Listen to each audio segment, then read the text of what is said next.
Welcome back to the weekly Xbox Indies, your source for Xbox indie game reviews. Yay!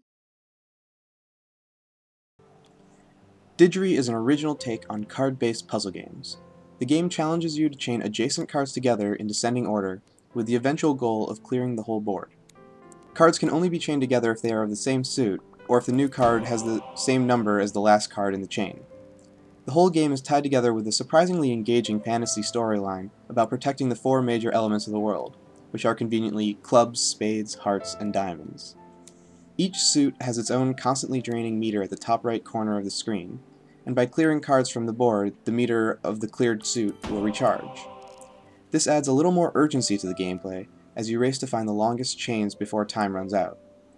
The puzzle mechanics on their own are a lot of fun, but what puts Didgery above the average puzzle game is how new gameplay elements are constantly introduced.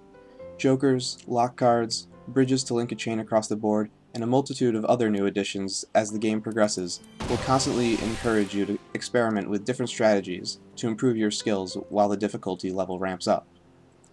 Didgery is an excellent, and more importantly original, puzzle game that combines the subtle strategies of card games like Solitaire with the addictive nature of games like Bejeweled for a great puzzle game. Figment is a side-scrolling platformer with a unique visual style and interesting concept. You play as either Aranha or Sift, two of a child's action figures, and fight through dreamscapes to rescue the boy from shadowy monsters. The two characters play very differently, with Aranha able to double jump and attack much faster, while Sift has a higher single jump and slower but more powerful attacks. Aranha's double jump makes playing as her much easier, which is to say that I was actually able to complete the game as her. Sift's higher jump definitely presents more of a challenge, often causing me to crash into ceiling spikes. Thankfully, there are infinite lives, so death only means restarting from the last checkpoint. The enemies that populate the game are all inspired by twisted forms of children's toys, and by defeating them, they return to their original toy form. It's this kind of imagination and attention to detail that got me hooked on Figment, and helped to motivate me to push past some of the more challenging platforming segments. Figment's main downside is that even with its high level of difficulty, there's no way to save your progress, so you need to be able to beat the game in one sitting. It's actually not that long of a game once you get good at it, though the game seems much longer due to the number of times you'll likely die along the way. The developers have said that they plan to update the game with additional levels later on, so even if you finish it now, there will still be more to come later on. And it's worth noting that those updates will increase the game's file size, forcing a price hike of the game, while those who buy it now will get all of those updates for free. It's not a bad deal for gamers who are up for the challenge, just make sure you start playing as Aranha first. Archrobo, Robotic Annihilation was first released on the iPhone and iPod Touch, but the game's twin-stick shooter controls are a far better fit on the 360 than Apple's handhelds. And thankfully, rather than just doing a quick and dirty port, the developers have rebalanced the levels and boss battles to account for the 360's more accurate controls.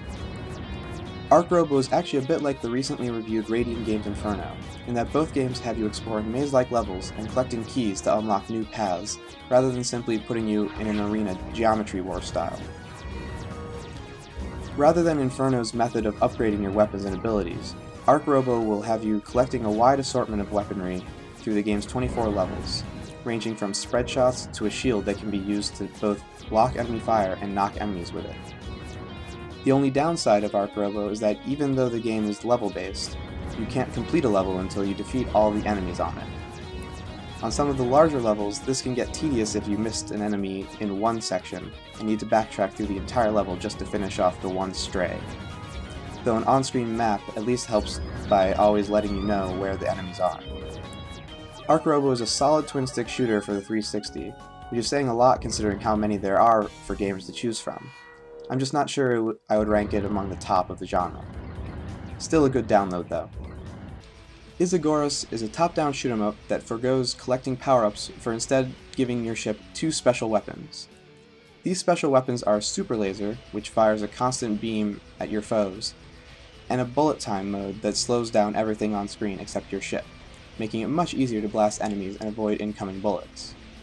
Oddly, you only get 3 special weapon uses per level, so rationing them out and using them at the right time is key.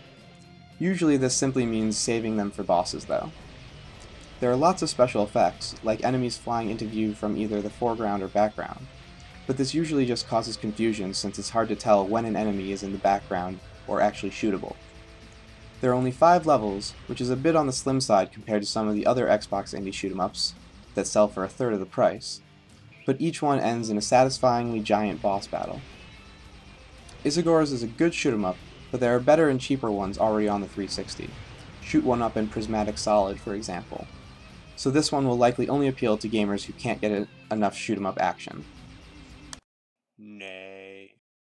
Dossun World is honestly one of the worst games I've played in a while. It's the sequel to the equally terrible Dossun Island, and shares every problem that the original game had. The jumping controls are haphazard in terms of height and distance, sometimes making basic jumps even more difficult than they should be. Contact with enemies causes the character to flicker as if she is taking damage, but no damage is ever dealt. The sole method for attacking enemies, a sort of ground pound attack, works less than half of the time, and even then is inconsistent as to whether it works by hitting the ground or the enemies themselves. And then there are the graphics, which are just painfully bad. In a very literal sense, the scrolling backgrounds actually hurt my eyes from the eye strain. Dossun World is the perfect game to ruin a good day.